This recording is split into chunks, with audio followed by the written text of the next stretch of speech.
ఇంగ్లీష్‌లో మాట్లాడాలంటే భయమా? మీలాంటి వాళ్ళ కోసమే spoken English personal training classes వెంటనే జాయిన్ అవ్వండి.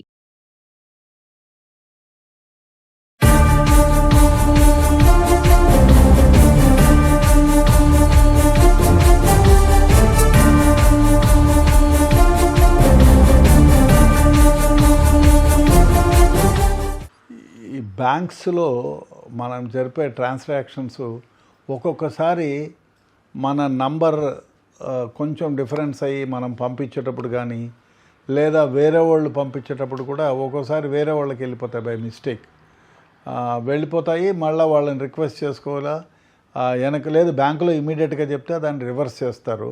అది కాకుండా ఈ మధ్య ఏమైపోయిందంటే కోటక్ మహేంద్ర బ్యాంకులో యూపీలో నోయిడా అనేటువంటి ప్లేస్లో 20 ఏళ్ల దీపక్ అనే అబ్బాయి వాళ్ళ అమ్మ పేరు మీద ఒక బ్యాంక్ అకౌంట్ ఓపెన్ చేశాడు.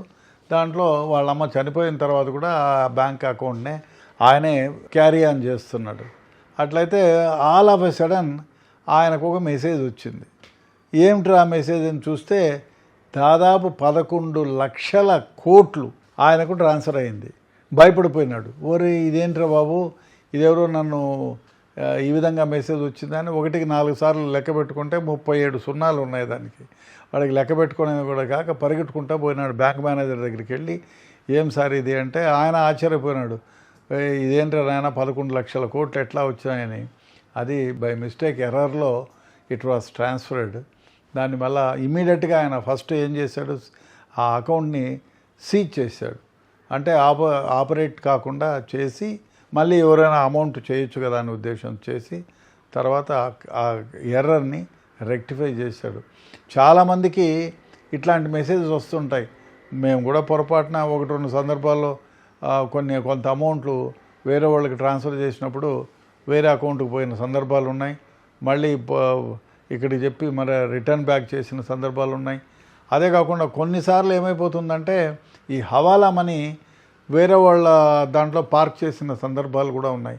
ఎందుకంటే మన హైదరాబాద్లోనే జరిగింది, బట్ అది బయటికి వచ్చిందో లేదో తెలియదు. కానీ నాకు ఓల్డ్ సిటీలో ఒకరు ఈ హవాలా మనీ వచ్చింది. ఆ హవాలా మనీ ట్రాన్స్ఫరు ఒకరికి బదులుగా ఇంకొకటి, అంటే పేర్లు సేమే ఉంటాయి, అకౌంట్ నెంబర్లో తేడా వచ్చి వీళ్ళకి ట్రాన్స్ఫర్ అయింది.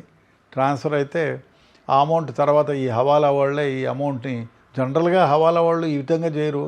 వాళ్ళు నోట్లు నంబర్ తీసి నోట్లో కరెక్ట్గా ఉందా ఆ నంబర్ తీసుకొని వాళ్ళకు ట్రాన్స్ఫర్ చేసేది ఉంటుంది. వాళ్ళకి డబ్బులు ఫిజికల్ మూమెంట్లో చెప్పేది ఉంటుంది.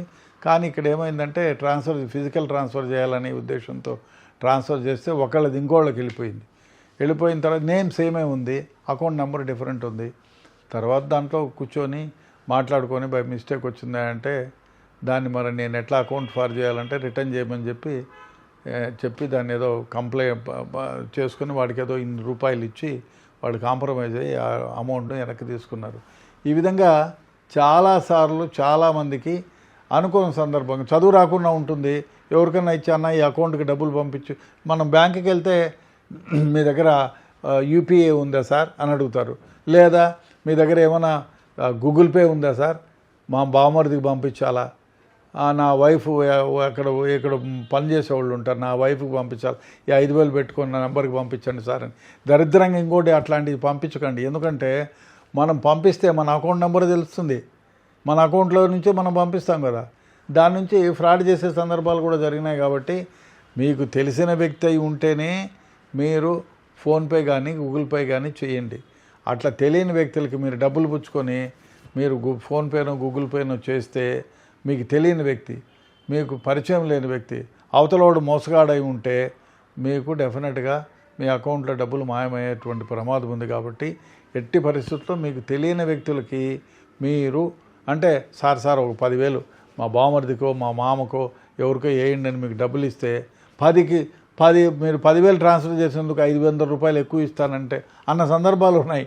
500 కోసం ఆశపడి మీరు ట్రాన్స్ఫర్ చేస్తే అవతలోడు ఎవడైనా హ్యాకర్ అయి ఉంటే డెఫినెట్గా మీ అకౌంట్ హ్యాక్ అవుతుంది, మీ డబ్బులు పోతాయి. కాబట్టి జాగ్రత్తగా ఉండాల్సిన అవసరం ఎంతైనా ఉంది. అదేవిధంగా మీరు బ్యాంక్ అకౌంట్లని ఎవ్వరికి షేర్ చేయొద్దు. మీరు బ్యాంక్ అకౌంట్లను ఎవరికైనా షేర్ చేస్తే అది మీకు ముప్పు కిందికే అయిపోతుంది. అదేవిధంగా బ్యాంకులో ఎవరైనా మిమ్మల్ని అడిగి, మీరు ఎవరినైనా అడిగి మీ డబ్బులు ఎక్కువ ఉన్నాయనుకోండి మీ అకౌంట్లో, ఎవరి దగ్గరైనా మీరు మీ స్లిప్స్ ఉంటాయి కదా, ఆ స్లిప్స్ ఎవరి దగ్గర అంటే వాళ్ళ దగ్గర సంతకాలు పెట్టించి తీసుకోవద్దు. ఎందుకు మీరు సంతకాలు పెట్టేసి వాళ్ళకి ఇచ్చి అమౌంట్ ఇవ్వని చెప్పొద్దు. ఈ మధ్య ఒకటి జరిగింది, ఆమెకి విత్డ్రా చేసుకోవాలా, ఆ ఫారము అకౌంట్ నెంబర్ పెట్టి ఒక పేపర్ మీద సంతకం పెట్టించుకున్నాడమ్మా, ఇది బాగలేదని ఇట్లా ముడిచినట్టు వేరే పేపర్ ముడిచేసినాడు. పేపర్లో సంతకం పెట్టమమ్మా అన్నాడు, పెట్టించుకున్నాడు, పక్కకి తీసుకున్నాడు. అరే ఏదో రాసినాడు, ఇది సరిగా రాలేదమ్మా అని చించి ఆమె చేతికి ఇచ్చినాడు. కానీ సంతకం పెట్టిన పేపర్ ఈడే ఉంది, వాడు పెట్టుకున్నాడు. ఇంకో పేపర్లో ఆమె అడిగింది 10,000 ఎంతో డ్రా చేసేదానికి ఇచ్చినాడు, సంతకం పెట్టింది, ఆమె పోయి డ్రా చేసుకుని వెళ్ళిపోయింది. ఆమె పోయిన తర్వాత వీడు మళ్ళీ ఆ సేమ్ స్లిప్ ఇచ్చి అకౌంట్కు ట్రాన్స్ఫర్ చేసుకున్నాడు. ఈ విధంగా డ్రా చేసుకున్న సందర్భాలు కూడా ఉన్నాయి. కాబట్టి ఎవరికైనా మీరు స్లిప్లో సంతకం పెట్టేటప్పుడు వాడు మొత్తం ఫిల్ చేసిన తర్వాత చదువురాని రాకుండా పోని, లేకపోతే నా పెన్ రాయలేదు సార్ మీరే రాయండి అని చెప్తే, మీరు ఇచ్చేక ముందు కౌంటర్లో ఇచ్చేక ముందు మాత్రమే సంతకం పెట్టండి. ముందుగా సంతకం పెడితే వాడు చించేసి ఇది బాగా రాలేదని వేరేది చించేసి పెట్టినారంటే మీరు మోసపోయినట్టే లెక్క. కాబట్టి బ్యాంకులోకి పోయినప్పుడు మీరు జాగ్రత్తగా ఉండాలా.